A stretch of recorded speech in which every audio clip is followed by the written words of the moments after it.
يا قوم إنما هذه الحياة الدنيا متاع وإن الآخرة هي دار القرار.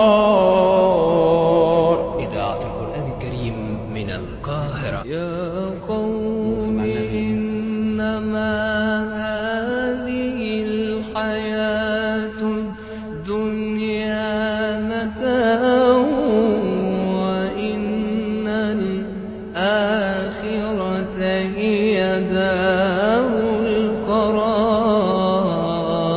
أسلمت وجهي للذي أحياني فهو الذي من طينة سواني.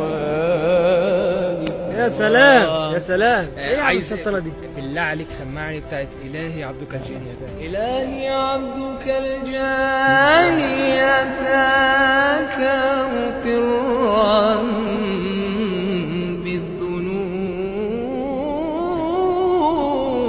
وقد دعاك. أنا أعترف إن أنا مش بعرف باشا هو هيكمل الابتهال ده. يلا كمل. مقرا بالذنوب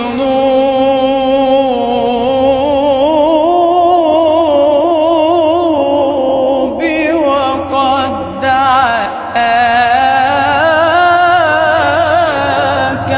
يا ولا أفلا يتدبرون القرآن ولو كان من عند غير الله لوجدوا فيه اختلافا كثيرا.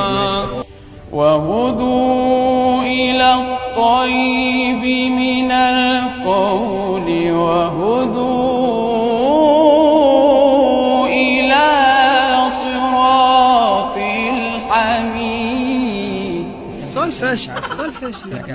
مش عارفه خالص. لا، مين؟ الدكتور أحمد النعيمي، لا، دكتور لا، حسن لا، نعيمي، لا. دكتور في الإذاعة والتلفزيون. يا عم خلاص كده بقى. يجيب لك تاريخه. كده بقى انا كده مش هات يا ابني هات. طب اي حاجه بقى. انت أي حاجة. هو اللي جابه لنفسه. أي هو اللي حاجة جابه عادلة لنفسه. طب اقول لك في بتاع له قف على سنن المختار من مساب. اقول لك بقى حاجه. ها؟ انتوا سالتوني وانا هو اديتوني اللي حق. هيجيب. يلا. تمام ماشي معلش بقى ادوني فرصه بقى انتوا بس على بتقولوا فكرة أنت كده معكش حاجة. خلاص مش بعد عايز كده هاخد منك بالماينس. تمام